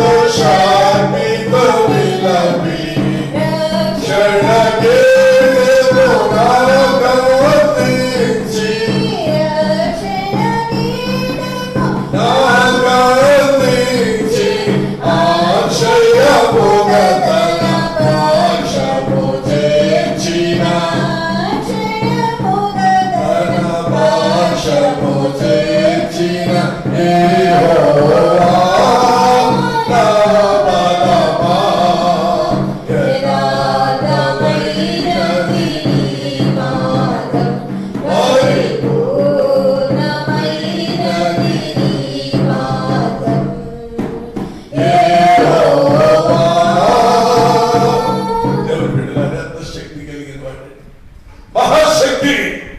సముద్రమును పాయలు చేశాడు, ఆకాశం నుండి మన్నాను కురిపించాడు, ఆకాశం నుండి పూరేళ్లను పంపించాడు, బండల నుంచి నీళ్లు రప్పించాడు, గుడ్డి వారికి కాలిచ్చాడు, గుడ్డి వారికి చూపునిచ్చాడు, రక్తస్రావంతో బాధపడిచినటువంటి ఆ స్త్రీకి స్వస్థత ఇచ్చాడు. అయ్యో ఆ యొక్క వృద్ధురాలైనటువంటి శార, స్త్రీ గర్భము నిలిచిపోయిన శారాను దేవుడు గర్భము తెరిచి వృద్ధులను సైతము లేపగలిగిన శక్తి కలిగిన దేవుడు. యెరూషలేము వెళ్ళినప్పుడు బేతనియకు వెళ్ళాను. చనిపోయి సమాధి చేయబడిన లాజరు 4 దినాలైన తర్వాత నా ప్రభువు ఆయన పిలిచాడు, లాజరు అని పిలవగానే సమాధి నుంచి లేచి పైకి వచ్చిన మహాశక్తి, అన్నిటికంటే గొప్ప శక్తి అక్కడ. ఈ రోజు మనం ఆరాధిస్తున్నామంటే, ఈ రోజున ప్రభువుని మనం పూజిస్తున్నామంటే సృష్టికర్త అయిన దేవుని ఆ రోమా ప్రభుత్వాన్ని సిలువ వేసి, అయ్యో ఇక్కడ సమాధిని పెట్టి, సమాధికి రాయి పెట్టి, దానికి సీలు వేసి అక్కడ రాడు వారిని కాపాడు కూడా యేసయ్య తాను మాట చెప్పిన ప్రకారముగా లేఖనంలో నెరవేరినట్లుగా ఆయన పలికినట్లుగా సమాధిని బ్రద్దలు చేసుకొని ఆయన తిరిగి లేచాడు. ఎంత అద్భుతమైన దేవుని బిడ్డారా, దేవుని వాక్యం పౌలు అంటాడు, నిపుణులు ఎక్కడ ఏవైతే నిపుణులు మరణం ప్రభువుని బంధించలేకపోయింది. ముందుగా చెప్పారు కదా, ఎందరో మహానుభావులు ఈ భూగర్భంలో కలిసిపోయారు, మరలా తిరిగేంత వరకు వారి పైకి లేవలేదు. కానీ నా యేసయ్య సమాధిని బ్రద్దలు చేసుకొని అందుకే మనం పాడతాం కదా, ఖచ్చితంగా ఈ పునరుద్ధానం మనం పాడవలసినటువంటి మంచి పాట. లేచినాడురా సమాధి గెలచినాడురా యేసు లేచినాడురా. అందరూ కలిసి పాడండి, పిల్లలు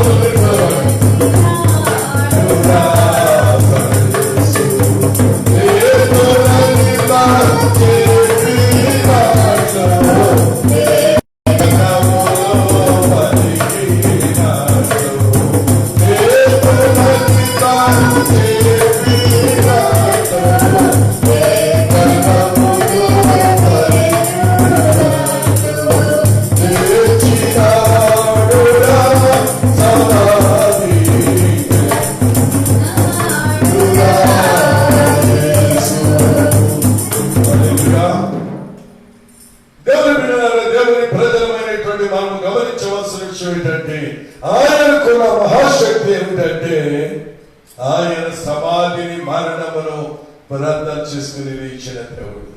అందుకే మనం చూస్తున్నాం కదా, రామకృష్ణ పరమహంస గారు కానీ, అలాగే ఆయన ప్రాముఖ్యమైన శిష్యుడైనటువంటి వివేకానంద స్వామి గారు కానీ చెప్పిన మాటలు మనం ఆలోచిస్తే నా యేసయ్య ఎంత గొప్ప దేవుడండి. మనకి బాగా తెలుసు, మన దేశాన్ని పరిపాలించినటువంటి డాక్టర్ సర్వేపల్లి రాధాకృష్ణ గారు, ఆయన కూడా ఓ చక్కని మాట ఆయన చెప్పాడు. దేవుని బిడ్డలారా, మీరు గమనించవలసిన విషయం ఏంటంటే, ఆయన డాక్టర్ సర్వేపల్లి రాధాకృష్ణ గారు మన భారతదేశాన్ని కొన్నాడు పరిపాలించేసిన అనుభవుడే. ఆయన ఏమంటాడో తెలుసా, దేవుడు అనేటువంటి వాడు అంటండి సృష్టి స్థితి లయకారకుడై ఉండాలట. ఆయన చేసిన ప్రబోధాల్లో చెప్తాడు, దేవుడు అనేటువంటి వాడు సృష్టి అయి ఉండాలి, లేదా దాని స్థితి స్థిరపరిచేవాడై ఉండాలి, దానిని లయపరిచేవాడు ఆయనే దేవుడు అంటాడు. బ్రహ్మ విష్ణు మహేశ్వర.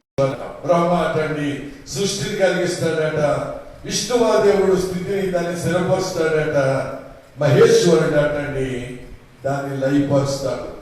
దేవుని బిడ్డలారా గమనించాలి, బ్రహ్మ విష్ణు మహేశ్వరులు ఏ విధంగా అయితే సృష్టి స్థితి లయకారకులుగా ఉన్నారో, అలాగే ప్రభువుని గురించి ఆలోచన చేస్తే సృష్టించిన వాడు ఆయనే, దాన్ని స్థిరపరిచిన వాడు ఆయనే, దాన్ని నాశనం చేయవాడు కూడా ఆయనే. సృష్టి స్థితి లయకారకుడే దేవుడు అంటండి. మీకు మాట చెప్తాను చూడండి, మన క్రైస్తవ మత గ్రంథాల్లో మనకి ప్రామాణిక గ్రంథం అయిన బైబిల్లో యేసు ప్రభువుని గురించి నూతన నిబంధనలకు వచ్చాక 3 పేర్లు కలిపి పెట్టారు, తండ్రి కుమార పరిశుద్ధాత్ముడు. ట్రినిటీ అంటారు, తండ్రి కుమారుడు పరిశుద్ధాత్మ. తండ్రి అయిన దేవుడు కుమారుడైన క్రీస్తుగా లోకానికి అవతరించాడు, ఆయన సమాధి చేయబడి తిరిగి పరలోకములకు వెళ్ళి పరిశుద్ధాత్మల ఆదరణకర్తలు మనకి ఇచ్చాడు. అంటే ముగ్గురు దేవుడు అని కాదండి, తండ్రి ఒక దేవుడు, కుమారుడు ఒక దేవుడు, పరిశుద్ధాత్ముడు ఒక దేవుడు అని అనుకోకండి. మీకు బాగా అర్థమయ్యేలా చెప్తారు. కోడిగుడ్డు చూసారా, మీలో తిన్నారా? ఆమ్లెట్ వేసి తింటారు, వడ్డీకి తింటారు, కూరల్లో వేసి తింటారు. నేను కూడా బాగా తింటాను కోడిగుడ్లు. మురక్కాళ్ళు అంటే, కోడిగుడ్డు ఎడిషాప్ అంటే నేను బాగా ఇష్టపడి తింటాను. కోడిగుడ్డు పులిసెట్లా తింటాను. కోడిగుడ్డు తినలో ఉంటాయి, అది మాంసాహారం కాదు, కాదండి, ఎవరైనా తినొచ్చిన బలహీనలకు పడ్డ ఈ గుడ్డులు తిన్న మీరు నా వైపు చూడండి. ఈ గుడ్డుకి పైన పెంకు ఉంటారు. పెంకు పగల కొడితే చుట్టూరు తెల్లసొన ఉంటారు. ఆ తెల్లసొన లోపల పచ్చసొన ఉంటారు. అంటే ఎన్ని భాగాలు ఉన్నాయి ఇందులో చెప్పండి? 3 భాగాలు. ఒకటి పెంకు, రెండోది తెల్లసొన, మూడవది పచ్చసొన. అంటే మీరు బాగా చదువుకునే పిల్లలు కదా. 1 + 1 + 1 = 3. చెప్పండి. మా మనవుడు అంటున్నాడు, తాతయ్య 1 + 1 1 + 1 అంటే 3. 1 + 1 + 1 = 3. అది లెక్కలు. కానీ త్రిత్వముల ఏంటంటే 1 + 1 + 1 = 1. ఏంటి చెప్పండి? 1 + 1 + 1 ఏమవుతుంది? 1 ఎలాగవుతుంది? కోడిగుడ్డు. ఇది 3 అర్థమా? కోడిగుడ్డు బయటికి వెళ్ళి కొనడానికి వెళ్తాం. 3 గుడ్డికి దానికోసం పైన దెబ్బతో అడుగుతావా? అడగ. ఎందుకంటే 3 కలిసి ఒకటే. అది లెక్కలో మ్యాథమెటిక్స్ అయితే 1 + 1 + 1 = 3. కానీ దేవుడికి వస్తే 1 + 1 + 1 = 1. అదే అన్నమాట థియరీ అంటే. ఒక అరుడు బాగా అర్థమైనట్టు. దేవుని విడారా, మీరు గమనించవలసిన విషయం ఏంటంటే, అందుకే నేను ఆ ప్రభువుని గురించి మనం ఆలోచన చేస్తే డాక్టర్ సర్వేపల్లి రాధాకృష్ణ గారు చెప్పినట్లుగా స్థితికారకుడు ఆయనే అగాధ జలముల మీద భూమిని సృష్టించాడు. అది గణంలోకి వెళ్తే భూమిని ఆ యొక్క సముద్రమును వేరుపరచగా సముద్రం ఏర్పడ్డది, భూమి ఏర్పడ్డది. అగాధ స్థలముల మీద అది ఇక్కడ మొదలైతే మొదలుతులకు వెళ్ళితే ఆది యందు దేవుడు భూమి ఆకాశము సృజించాడు. భూమి నిరాకారంగా సూచించిన దేవుడి ఆత్మ జలముల మీద అల్లాడుచుండాడు. అగాధ జలముల మీద దేవుడి ఆత్మ అది అల్లాడుతుంటే దేవుడు అంటాడు భూమిని ఆయన సృష్టించాడు, స్థిరపరిచాడు. అగాధ జలముల మీద స్థిరపరిచాడు. కీర్తన గ్రంథంలో 24వ కీర్తనలోకి 45వ కీర్తనలో పెడితే అక్కడ అంటాడు భూమి మీద ఆయన సముద్రం మీద భూమికి పునాది వేసాడు అంటండి. సముద్రం మీద పునాది అంటండి. దేవుడు పెట్టాలని నేను అనుకుంటాను. నేను ఇరిగేషన్ డిపార్ట్మెంట్ లో ఒక సివిల్ ఇంజనీర్ గా 34 సంవత్సరాలు గవర్నమెంట్ ఉద్యోగం చేశాను. జూనియర్ ఇంజనీర్ గా, ఒక అసిస్టెంట్ ఎగ్జిక్యూటివ్ ఇంజనీర్ గా, డిప్యూటీ ఎగ్జిక్యూటివ్ ఇంజనీర్ గా, చివరికి ప్రభుత్వ సూపరింటెండెంట్ ఇంజనీర్ గా నాకు పే స్కేల్స్ నేను ఉద్యోగంలో ఉండగా నేను రిజైన్ చేశాను. వారు నాకు ప్రమోషన్ అప్పుడు ఇవ్వలేదు. కానీ నేను రిజైన్ చేసి వచ్చిన తర్వాత కోర్టు వారి ఆఫీస్ ప్రకారంగా నన్ను ఎగ్జిక్యూటివ్ ఇంజనీర్ పెట్టి దాని నుంచి సూపరింటెండెంట్ ఇంజనీర్ కేంద్రంలో పెట్టి నాకు ఈ రోజున సూపరింటెండెంట్ ఇంజనీర్ స్కేల్ ఇస్తుంది గవర్నమెంట్. ఇన్ని సంవత్సరాలు నేను ఉద్యోగం చేశాను. ఎక్కడా కూడా నీటి మీద పునాది లేదు. నీటిలో పునాది వేసాం. గోదావరిలో కట్టాం, కృష్ణానదిలో కట్టాం, సముద్రాల్లో కట్టాం, ఎన్నెన్నో బిల్డింగ్స్ ప్రాజెక్టులు డ్యాములు కట్టించాం. కానీ ఇక్కడ బైబిల్ ఏం చెప్తుందో తెలుసా? అగాధ జలముల మీద ఆయన దానిని స్థిరపరిచాడు. నేను అనుకునేవాడిని డిపార్ట్మెంట్ లో ఉండేటప్పుడు బైబిల్ అలా చెప్తుంది కదా, అసలు నీటి మీద పునాది ఎత్తే అలా ఉంటుంది. గోదావరిలో పునాది ఇస్తే ఇక్కడ అందరూ లోనగట్ట తవ్వి ఈ రైలు బ్రిడ్జి కట్టినప్పుడు ఆ కింద గోదావరి బ్యారేజ్ కట్టినప్పుడు అందరూ పనిచేశాను. నేను గోదావరి బ్యారేజ్ లో క్వాలిటీ కంట్రోల్ చేశాను, కన్స్ట్రక్షన్ చేశాను. వాళ్ళు లోపలికంతా బోర్లు వేసి అక్కడ పునాదులు వేసుకొచ్చేవారు. అప్పుడు అనుకునేవాడు రాత్రులు అక్కడప్పుడు భూమి అగాధ జలంలో దేవుడు స్థిరపరచాడు, మనకు అట్లేవా అని అనుకునేవాడిని. నాకు ఆశ ఉండేది ఖచ్చితంగా ఇంజనీరింగ్ అంటే అసలు నీటి మీద పునాది తీస్తే ఎలా ఉంటుంది చేద్దాం అనుకోండి. దేవుని పిలుపుని బట్టి ఉద్యోగాన్ని విడిచిపెట్టి వచ్చారు, దాన్ని పక్కన పెడదాం. దేవుని బిడ్డల పేరు గమనించండి. క్రీస్తుని గురించి ఆలోచిస్తే ఆయన సృష్టికర్త, దాన్ని స్థిరపరిచేవాడు, మూడవదిగా ఆయన లయపరిచే దేవుడు.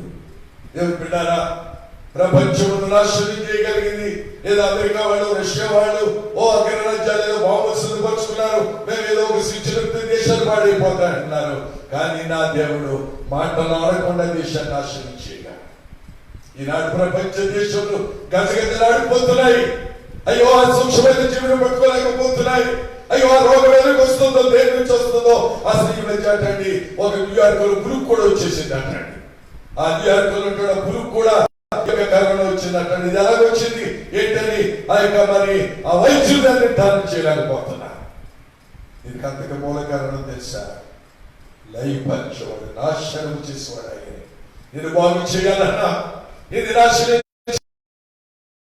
స్థితిలో ఉంచాలన్నా, దేశంలో బాగు చేయాలన్నా దేవుని బిడ్డలారా ఆయన చేతిలో ఉంది. నేను ఒక దైవ సేవకులు నాకు ఫోన్ చేశాయి కానీ ఎలా ఉన్నారని మాట్లాడుతూ ఆయన ఒక మంచి మాట చెప్పారు. అయ్యా,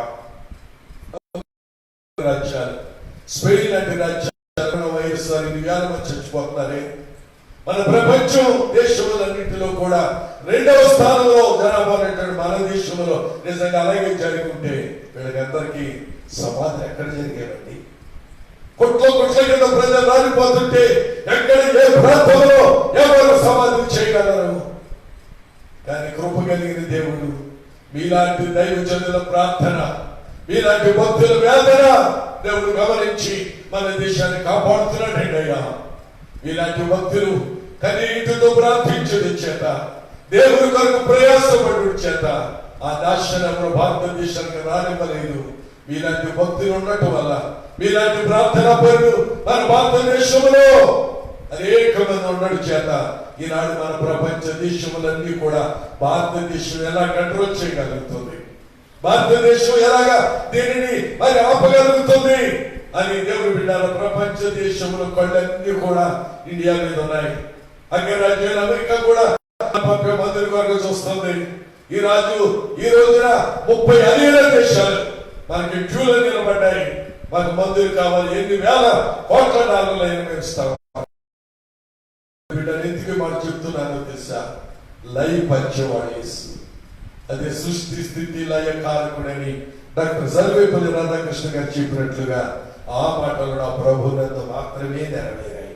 ఇలా చెప్పుకుంటూ పోతే ఎందరో మహానుభావులు, భారతదేశంలో ఉన్నటువంటి ఎందరో మహానుభావులు నా యేసయ్యను గురించి ఎన్నో మాటలు చెప్పారు. చివరిగా ఒక మాట చెప్పి నేను ముగిస్తాను. మీకు అందరికీ బాగా తెలిసినటువంటి ఒక మహర్షి ఉన్నాడు, అగస్త్య మహాముని.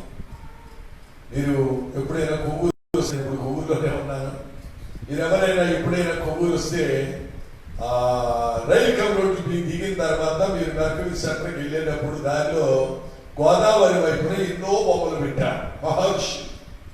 నేను వాటిని చూసి చాలా సంతోషిస్తూ ఉంటాను. ఎందరో మహానుభావులు, ఎందరో మహర్షులు విగ్రహాలు పెట్టారు. విగ్రహాల కింద వాళ్ళ పేరు కూడా వచ్చారు. అందులో అగస్త్య మహాముని అనేటువంటి ఒక మంచి నాయకుడు, ఒక ఋషి ఉన్నాడు, అగస్త్య మహాముని. ఆయన కూడా ఆయన యొక్క మరి ప్రబోధాల ఈయన క్రీస్తు పూర్వము 1000వ సంవత్సరంలో ఉన్నాడు అని చరిత్ర చెప్తుంది. అఫ్కోర్స్ నేను ఆ టైంలో లేను కాబట్టి నాకు తెలియదు ఆయన ఉన్నాడో లేదో, కానీ చరిత్ర ఆధారాలను బట్టి చూస్తే క్రీస్తు పూర్వము 1000వ సంవత్సరంలో అగస్త్య ఆయన ప్రబోధాల్లో చెప్తూ ఉండేవాడు. దేవుడు అనేటువంటి వాడు అంటే ఆయన త్రిత్వము అని చెప్పాడు.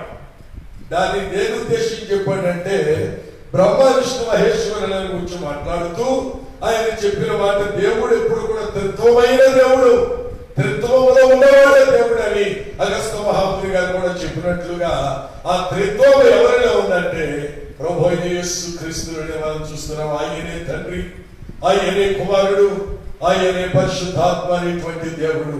ఈ 3 స్వరూప్యాలు ఒకటిలో నిందాక చెప్పాను కదా, 3 అంటే పెంకు ఒకటి, తెల్ల స్వరూపి, పచ్చ స్వరూపి కాదు, 3 కలిసి ఒకటే అన్నట్లుగా తండ్రి కుమార పరిశుద్ధాత్మ దేవుడు ఒక్కడే దేవుడు.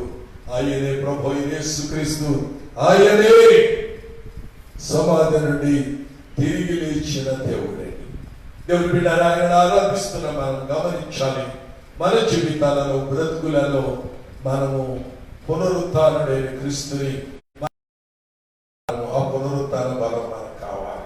అపొస్తలుడైన పౌలు అంటాడు చూడండి, కొరింథీయులకు రాసిన మొదటి పత్రికలో 15వ అధ్యాయంలో చక్కని మాటను మనం చూస్తాం. చూడండి, కొరింథీయులకు రాసిన మొదటి పత్రిక 15వ అధ్యాయము 14వ వచనంలో పౌలు గారు చక్కని మాట అక్కడ చెప్తున్నాడు. చూడండి, క్రీస్తు అనేటువంటి ఆ దేవుడు లేపబడి ఉండని ఎడల మేము చేయు ప్రకటన మేము చేయు ప్రకటన వ్యర్థమే, మీ మీ విశ్వాసం కూడా వ్యర్థమే. పౌలు ఆ కొరింథీ సంఘంతో చెప్తున్నాడు, సృష్టికర్త అయిన దేవుడు, సర్వాధికారి అయిన దేవుడు, దేవుడు ఆయన తిరిగి లేచి ఉండకపోతే, ఆయన లేచి సజీవుడిగా ఉండకపోతే మనం చేసేటువంటి బోధలు వేస్తూ, మనం విశ్వాసము వేస్తూ, దేవుని బిడ్డలారా మన ప్రార్థన మన భక్తి కూడా వ్యర్థము అని పౌలు చెప్తున్నాడు. కనుక దేవుని బిడ్డలమైనటువంటి మనము మన జీవితాలలో బ్రతుకులలో మనం గమనించవలసిన విషయం ఏంటంటే, క్రీస్తు పునరుత్థానుడై లేచాడు. ఆయన లేచి ఉండకపోతే, ఆయన సజీవుడై ఈ లోకంలో ప్రభు ఉండకపోతే, దేవుని బిడ్డలారా మన భక్తి గాని, మన విశ్వాసం గాని, మన ప్రార్థనా జీవితం గాని అదంతా వ్యర్థమే అని పౌలు చెప్తున్నాడు. కనుక ఈ పరిశుద్ధమైనటువంటి ఈ పవిత్ర మరి ప్రభు దినమందు, పునరుత్థాన దినమందు ప్రభు సన్నిధిలో ఉన్నటువంటి మనం గమనించవలసిన విషయం ఏంటంటే, ప్రభు పునరుత్థానుడై తిరిగి లేచాడు.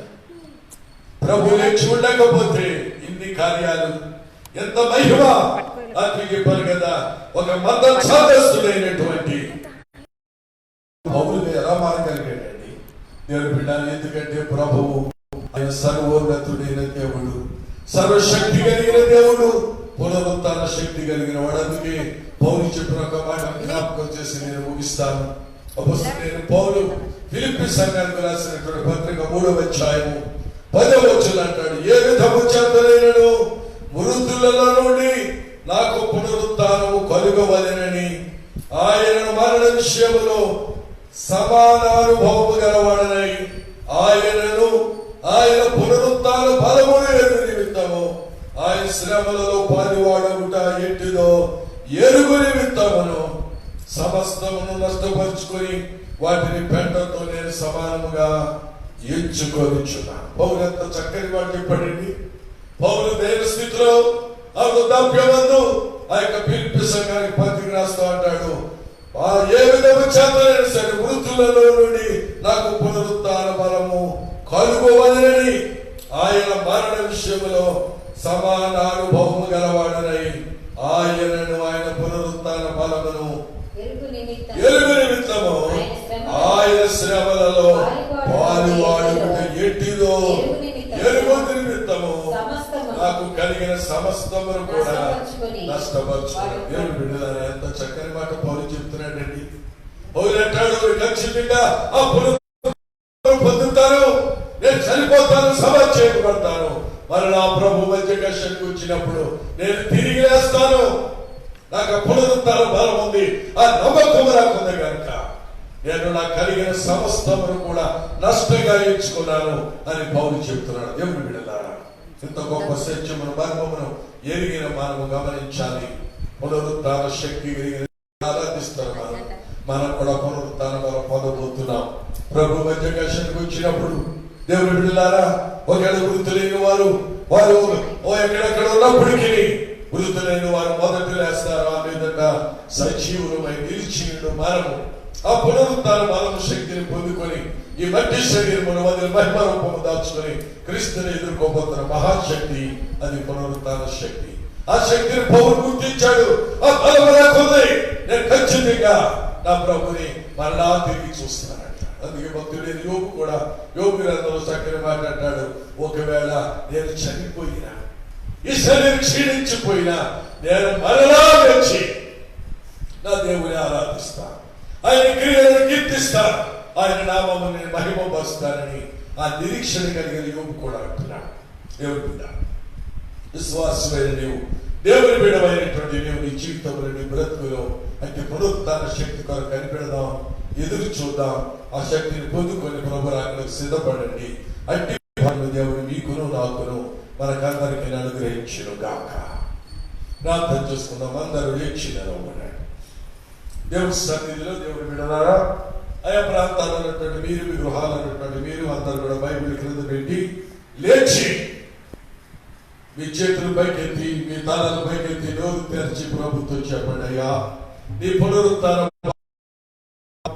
నీ శక్తిని గురించి విన్నాం, మా భారతదేశంలో మహానుభావులు లాంటి వారు అనేక మంది ప్రభువా నీ శక్తిని గురించి చెప్పిన సత్యాలు మేము నేర్చుకున్నాం.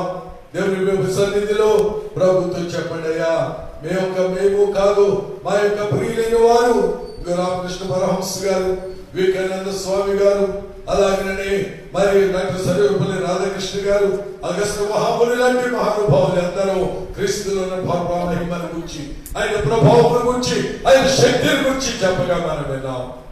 మహానుభావుడైన పౌలు మహర్షి అయినటువంటి అపొస్తలుడైన పౌలు కూడా నేను క్రీస్తు మహిమను ఆయన ఓ పునరుత్థాన బలమును నేను పొందుకొని మరలా తిరిగి లేస్తా.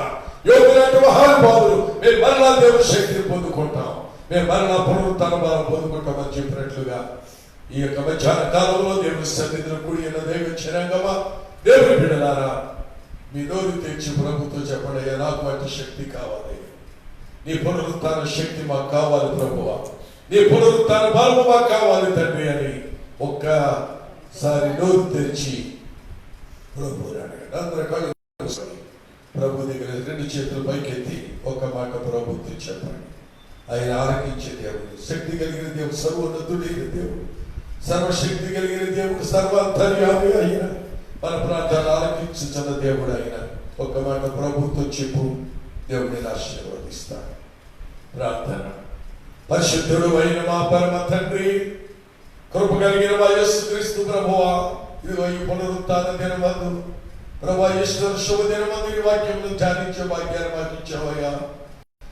ఎంతో మందికి భాగ్యము లేదు, ఎందరో బలహీనులై రోగులై, ఎందరో మా ప్రభువా ఇదిగో ఆయా ప్రాంతాల్లో క్లిష్ట పరిస్థితుల్లో ఉండి వాక్యమును ధ్యానించలేక, కొన్ని కుటుంబాలైతే వేదనతో మరణ మృదంగముతో, ఎన్నో కుటుంబాలు ప్రపంచంలో వేదనకు గురైపోయి మన శాంతి లేకుండా సమయంలో అద్భుతమైన మహిళ మీరు చూపుచ్చిన భారమైన ప్రేమను బట్టి వందనాలు చెల్లిస్తున్నాం. మమ్మల్ని సజీవులుగా ఉంచావయ్యా. ఇప్పుడు తన జన్మది నీ సన్నిధిలో కూడి ఈ వాక్యం ధ్యానించే వాక్యం ఇచ్చావు బాబు.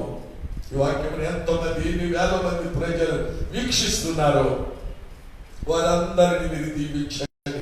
ఈ వాక్యపు సత్యము ప్రభు వారు గుర్తెరిగినట్లు నీ సహాయం బిడ్డలకు దైత్యమని ప్రార్థిస్తున్నాం.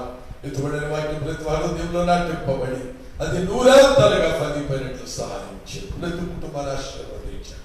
మీరు అక్కడ అవసరమైతే అతి త్వరలో మేమందరం కలిసి ప్రభు సన్నిధి మందిర ఆవరణంలో కూడి ఆరాధించే భాగ్యంలో దయచేసి మీరు అక్కడ పర్యంతం మీ కాపుదల బిడ్డలకు అనుగ్రహించండి.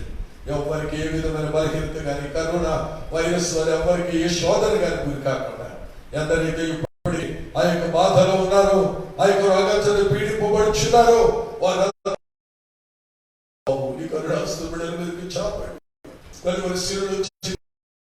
పవిత్ర రక్త ధారణతో బిడ్డలు కడగండి అయ్యా. ఆరోగ్యవంతులుగా చేయండి. దీని కొరకు ప్రయాసపడుచున్న నాయకులు, డాక్టర్లు, పోలీసులు, అలాగే పారామెడికల్ డిపార్ట్మెంట్ వారు, మిలిటరీ వారు, అన్ని డిపార్ట్మెంట్లో సహాయం చేస్తున్న బిడ్డలను జ్ఞాపకం చేసుకొని ఆశీర్వాదం మీరు అక్కడకు సిద్ధపరచుదని యేసుక్రీస్తు వారి పరిశుద్ధ నామంలో ప్రార్థించి వేడుకొంచున్నాము మా పరమ తండ్రి. ఆమేన్. దయచేసి అందరూ కూర్చోనండి. ఎక్కడ వారి బిడ్డలు కూర్చోండి. దేవుని బిడ్డలు మరి నేను ఇష్టల ఆరాధన కనుక దేవుని సన్నిధిలో ఆరాధన క్రమంలో దేవునికి కానుకలు సమర్పించే స్థలం ఇది. ఈ సమయంలో ఒక ప్రత్యేకమైన కీర్తన మరి లిల్లీ వేసి వచ్చి కీర్తన పాడుచుండగా దేవుని సేవార్థమై కానుకలు స్వీకరించబడతాయి. ఒక నెలలో కూర్చుని